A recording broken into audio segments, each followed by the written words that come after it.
Halo kawan-kawan semua, jumpa lagi dengan Ami. Hari ini aku mau mereview New C-Class. Nah, New C-Class itu yang masuk Indonesia ada dua varian. Yang pertama C300 AMG Line dan yang ini adalah C200 Avantgarde Line. Untuk yang C300 AMG Line aku sudah menjelaskan dan pernah mereview di video sebelumnya. Kamu boleh cek dan nonton ya videonya.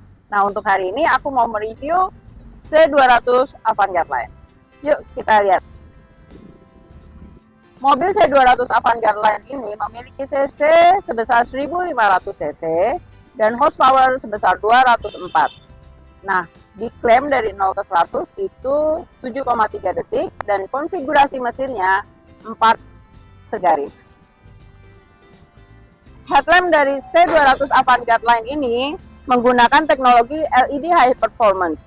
Nah, untuk grillnya dia modelnya itu turun ke bawah dengan grill yang seperti ini, hitam warnanya, dan lambang Mercedes-Benz besar di tengahnya. Biasanya di belakang ini ada sensor-sensor keselamatan untuk kendaraan ini.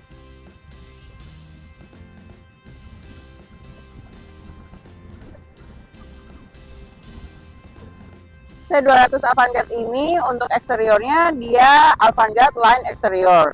Nah, untuk velgnya dia 18 inch dengan model 5-spoke light alloy wheels. C200 ini juga sudah dilengkapi dengan hands-free access dan easy pack tailgate. Untuk hands-free access seperti biasa, kamu cukup menggoyangkan kaki di bawah logo Mercedes-Benz ini. Kalau misalnya barang bawaan kamu banyak, jadi dia bisa tertutup secara otomatis. Nah, untuk membuat luas kapasitas bagasi, bagian kursi di depan itu bisa dilipat dengan cara menekan tombol yang ada di sini. Kalau misalnya kamu tekan, nanti dia akan terlipat. Begitu juga yang sebelah sini. Jadi dia komposisinya 60-40%. Kalau kamu lipat sini, dia akan terbuka semua. Jadi kapasitas bagasi kamu juga lebih banyak.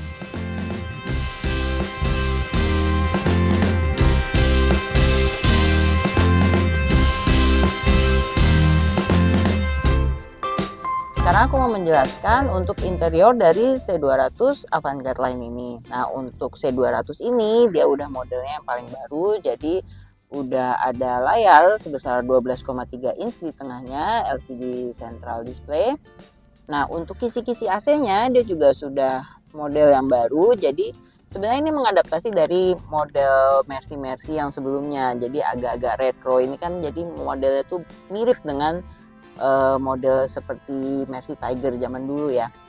Nah, untuk di layar yang ini menu-menunya juga sudah di sini touchpad, ada dynamic select untuk mengatur cara berkendara kita, ada eco, comfort, sport dan individual.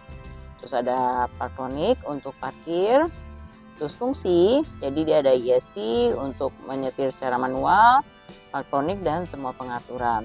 Hazard di sini ini untuk menyalakan dan mematikan display layar di sini. Jadi kalau misalnya kita display off, dia mati tuh ininya layarnya. Nah, untuk yang ini mute dan ini volume untuk di dalam kendaraan ini. Nah, kita tinggal slide aja untuk membesarkan atau mengecilkannya. Oke, di sini juga karena AC-nya sudah ada dua untuk pengaturan suhunya. Jadi suhu yang sebelah kanan dan sebelah kiri bisa diatur berbeda. Ini untuk pengaturan blowernya, jadi bisa dibesarkan atau dikecilkan. Nah, ini kalau misalnya kan ini kan beda nih, yang di sini 16 derajat, yang di sini 17,5 derajat.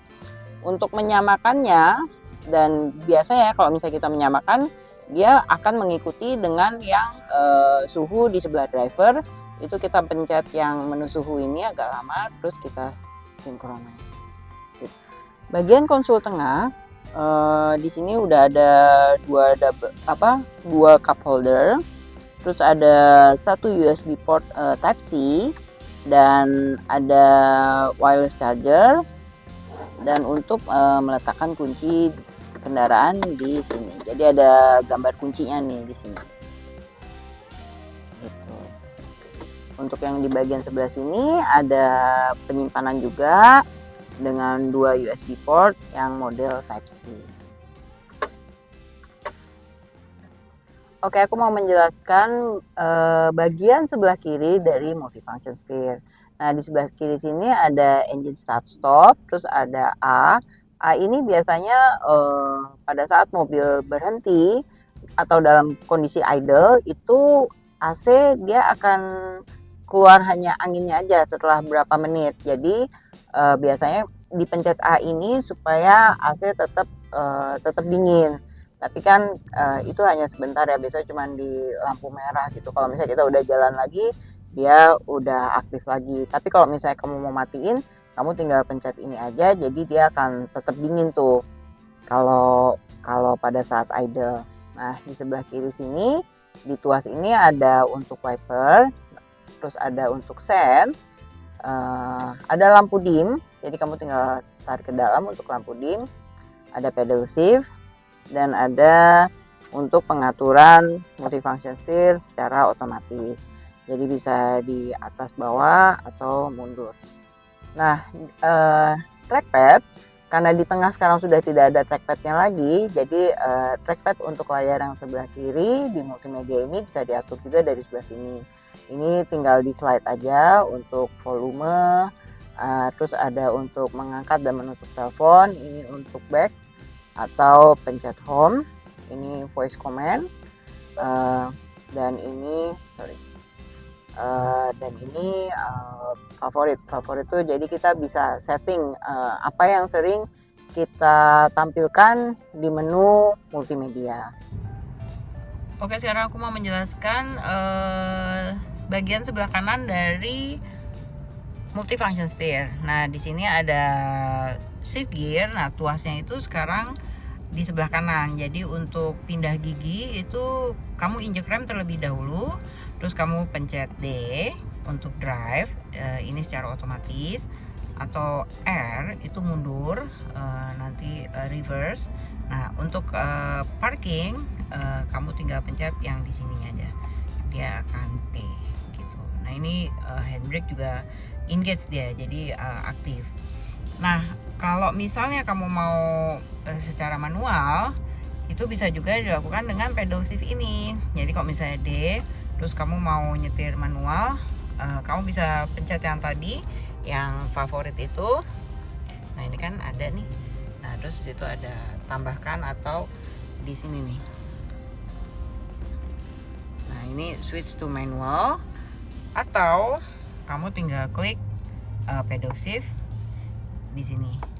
Dia akan berubah jadi manual. Nanti kalau misalnya kamu sedang berkendara, tinggal kamu naikin aja di sininya, atau kamu turunkan dengan pedal shift yang di sebelah kiri sini. Nah, S itu tadi cara berkendara kita. Aku memilih yang sport. Jadi dia ininya sport keluar di situnya. Nah, untuk trackpad yang di sebelah sini untuk mengatur instrument cluster yang ada di depan driver. Jadi ada sporty, klasik. Sini ada ininya juga untuk bantuan dan untuk servis. Untuk di sisi paling kanan, di sini ada pengaturan lampu selalu di auto. Jadi jangan dirubah-rubah sebaiknya, karena mobil ini akan mengatur secara otomatis untuk lampunya. Nah, ini untuk engage dan menonaktifkan handbrake, tinggal ditekan saja dan ditarik. Untuk speaker dia menggunakan standar dari Mercedes-Benz dan sudah memory function dengan 3 memory function. Untuk mengaktifkannya tinggal pencet M, terus angkanya sampai bunyi bunyi tit gitu. Jadi nanti bisa diatur dengan 3 posisi yang berbeda. Dia sudah ada ambient lights di sekitar sini. Ini untuk membuka dan menutup kunci pintu mobil. Nah, ini untuk melipat spion, mengatur spion kanan, mengatur spion kiri. Ini untuk arahnya, dan sudah power window semuanya. Ini untuk mengunci jendela bagian belakang dan sebelah kiri. Di sini ada untuk membuka dan menutup bagasi. secara otomatis. Untuk bukanya ditarik keluar dan untuk menutupnya tinggal ditekan agak lama sampai dia terkunci lagi.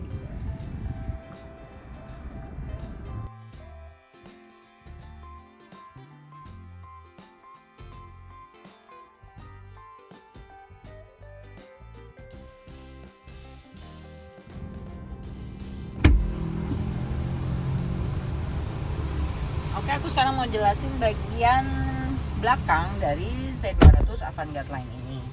Nah, untuk bagian belakang kursinya dia dilapisi dengan Artico leather.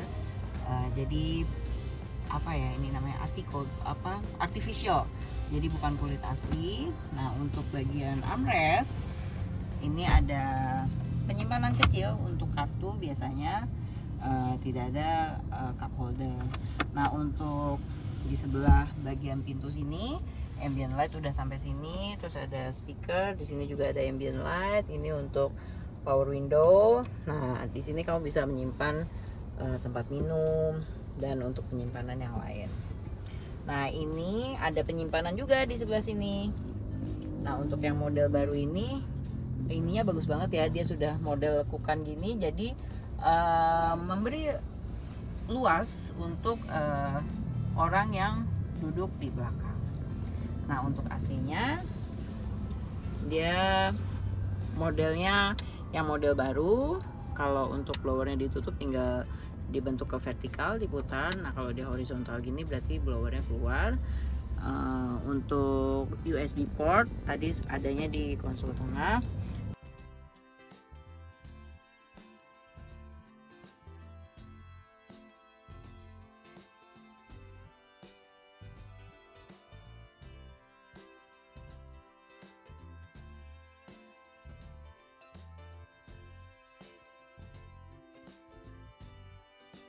Untuk C200 Avantgarde Line ini tidak dilengkapi dengan panoramic sunroof. Yang dilengkapi untuk tipe C-Class hanya ada di C300 AMG Line.